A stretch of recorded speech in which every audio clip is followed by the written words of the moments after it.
Di block Ribhoi district. Idon hangne bat ka team jongi bangin perform ya ka action song ka kerting jong ka action song ka day ka lyngkor jong ki khynthei.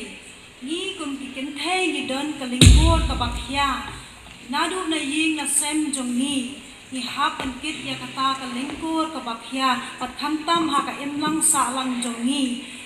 don shibun ki jing jenja khamtam ma kini isni di bamenta ni yo ya ki jing sha ban ben ki jing sha nyu ben ki jing sha thombor ki ba haru pam ki la julai ha ka ne ka jula jongi